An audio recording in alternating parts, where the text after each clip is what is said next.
Hello guys, kumusta kayo dyan? Sa video ito guys, magkakabit tayo ng mini driving light or MDL sa ating motor.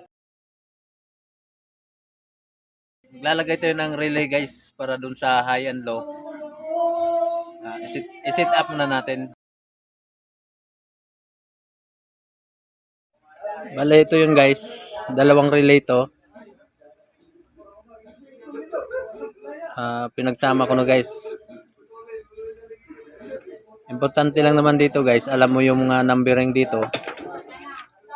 Tsaka yung wire na gagamitin mo. Yung positive sa dalawang relay, pagsamahin natin to guys. Itong wire na to, papunta dun sa battery. Ngayon guys, maglagay tayo ng fuse. Ito yun. 10 amps lang to guys. Ilalagay mo dun sa positive na wire, papunta dun sa battery. Ayan guys. Alam nyo naman siguro yung anong purpose nito guys. Yung fuse.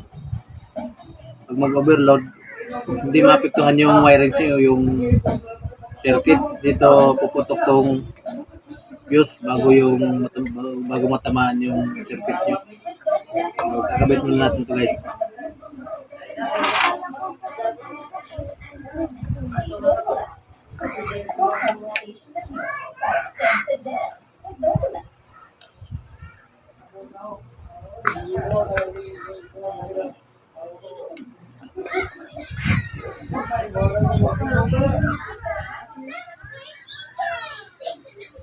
Maya guys, explain ko sa inyo kung paano ba talaga yung diagram nito para hindi kayo maguluhan guys kung sakaling gagawa kayo ng sarili nyong wiring sa inyong mini driving light. So ito guys, pinagsama ko na yung positive sa dalawang relay to guys. Ngayon, hinangin natin yung pagka-splice. Hinangin ito guys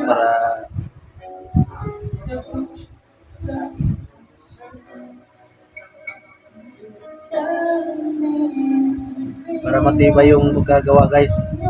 So ito guys, nahinang na natin. Pagkatapos natin mahinang, lagyan natin ng tape guys, rubber tape. Sa actual na wiring nito guys, medyo magulo. Pero kung susundin nyo yung diagram, masusundan nyo naman to guys. Dahil mayroong numbering dito kung saan pumunta itong mga wire na to. So ito guys, no, para po maintindihan nyo yung numbering ng ating relay, meron tayong drawing guys. Ito na yung wiring, lahat ng wiring ng ating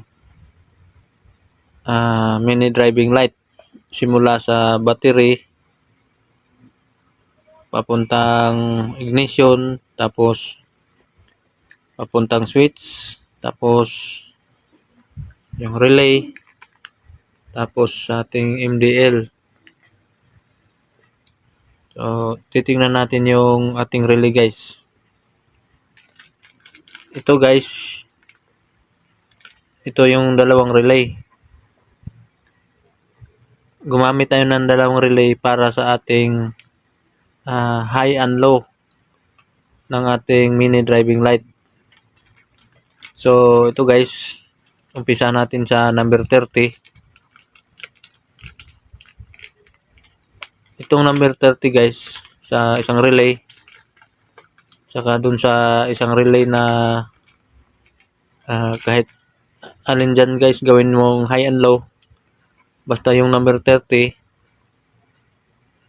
pagsamahin mo siya guys, ito. Pagsamahin mo sila dyan. Ito guys. Kukunik mo dyan sa positive ng inyong battery. Maglagay kayo ng fuse. 10 amps ang lagay nyo na fuse guys. Meron kayong mabibili dyan sa motorcycle shop. So yun lang guys.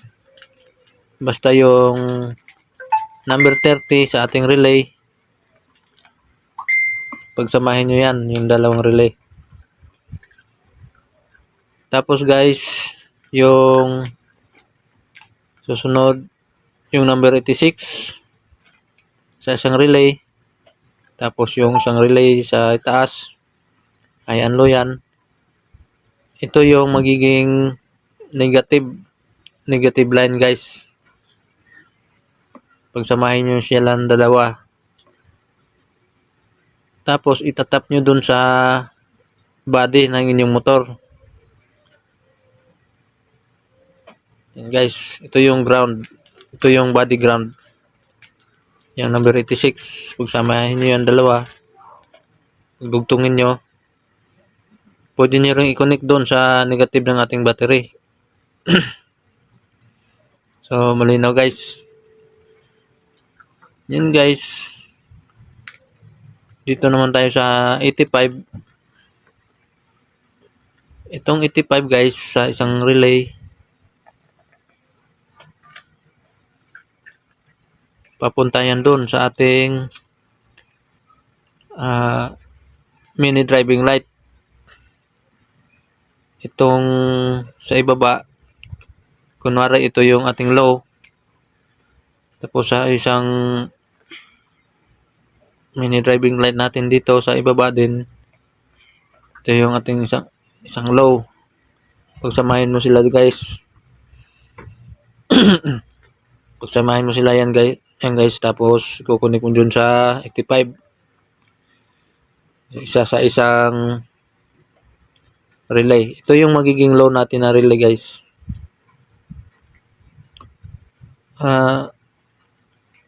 Itong 85 tsaka 86 guys, pwede mo silang pagpalitin kasi pareho lang yung function yan. Pwede itong magiging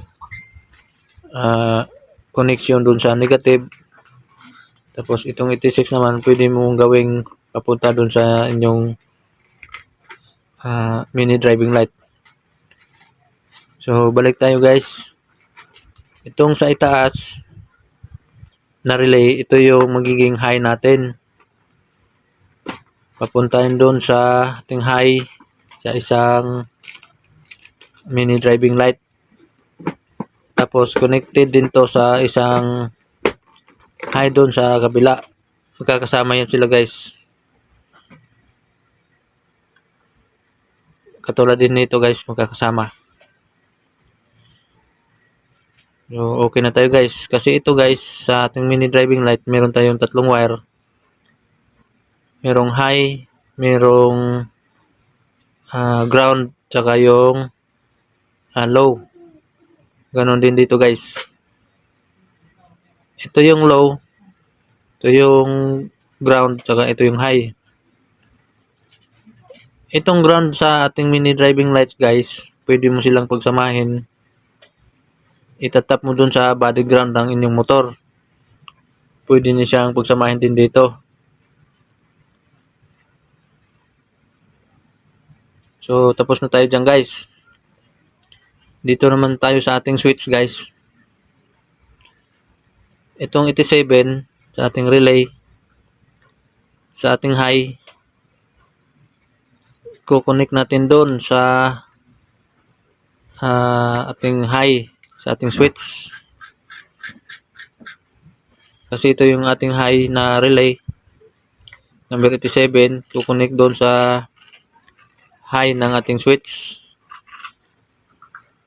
Tapos yung sa ibaba, sa ating low na relay, kukonek natin doon sa switch, doon sa ating low. Yan siya guys. Tapos sa ating ignition guys, Tandaan nyo guys, itong ating ignition, maraming nakakonect dito sa ating wiring system ng ating motor.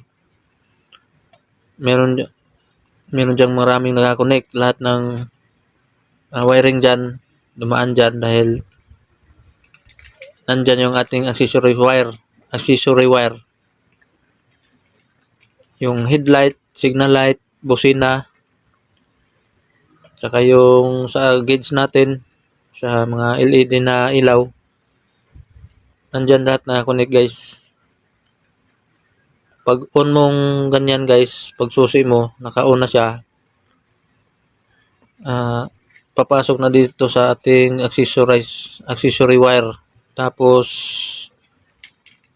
kukunik tayo dyan guys, simula sa ating switch dito sa ating common, kasi sa ating switch tatlong wire yan dyan, high, common, tsaka sa low. Itong ating common guys, diretso yan doon sa ignition, doon sa accessory wire. Kung ang tanong nyo guys kung paano ba natin malaman na accessory wire yan,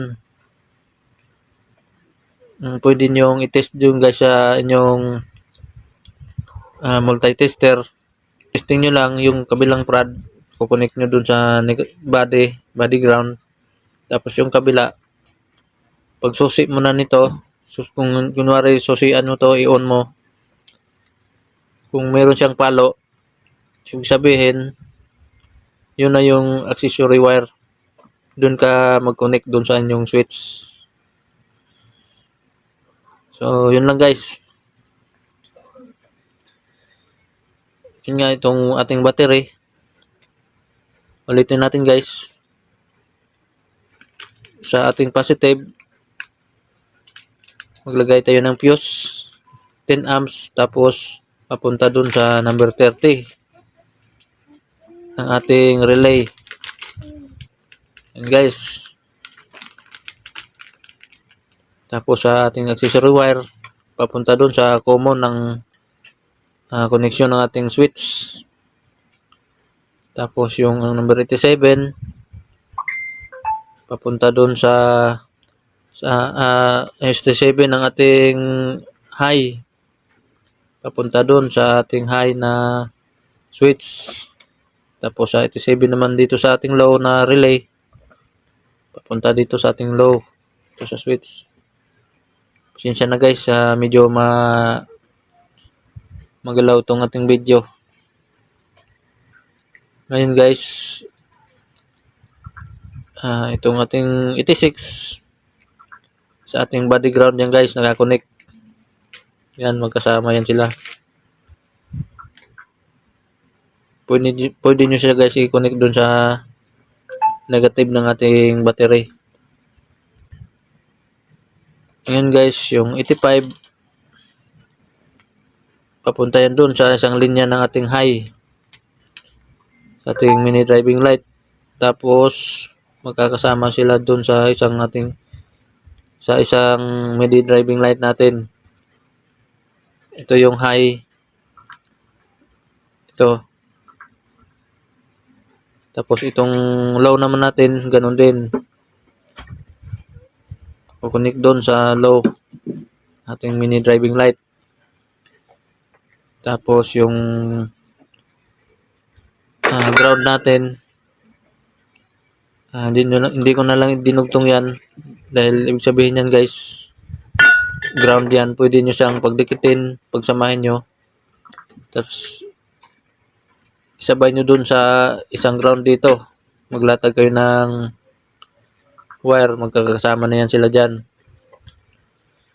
So sana guys, naintindihan nyo yung simpleng paliwanag ko kung paano ba magkabit nitong wiring ng ating relay sa ating battery, sa ating ignition, accessory wire, saka sa ating switch, papunta doon sa ating mini driving light. So yun lang guys. Yun guys, imamount ko na tong aking switch dito sa aking side mirror. Kailangang mahigpit yung pagkakabit nito guys para hindi siya gagalaw-galaw. Susunod ko tong ating relay guys. Ipipwesto natin dito sa ating front cover ng ating motor.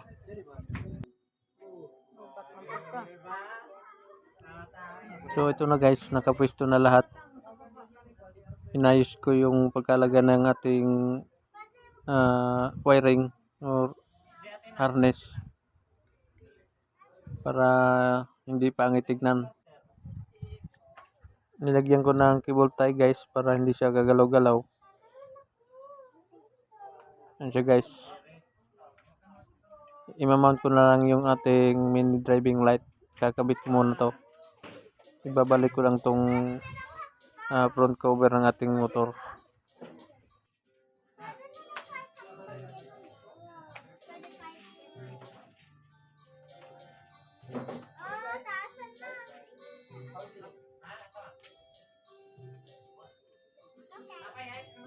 Wa na dong last na tuwa na dagha ila. Sa labas na lang, chubais.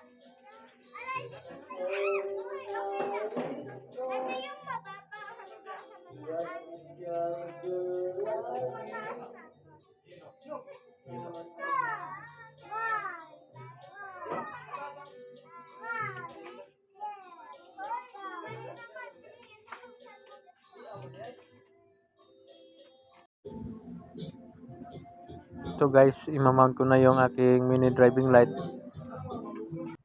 Dito ko ipipwesto sa bandang ilalim ng ating front cover. So guys.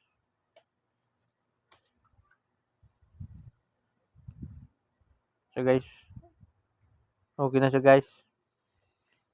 Testing na lang natin. Nandiyo na nga. Video ito. Mapreso ka.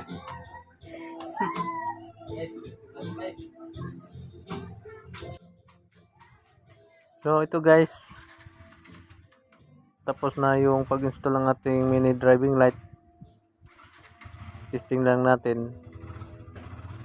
Successful lang ating pag-wiring ng ating motor guys sa ating mini driving light. Kung gusto niyo magkabit ng inyong mini driving light sa inyong motor, sundan nyo lang itong diagram na pinakita ko para sa lahat na motor yan guys. So salamat sa panonood guys. Hanggang sa muli. Ito na na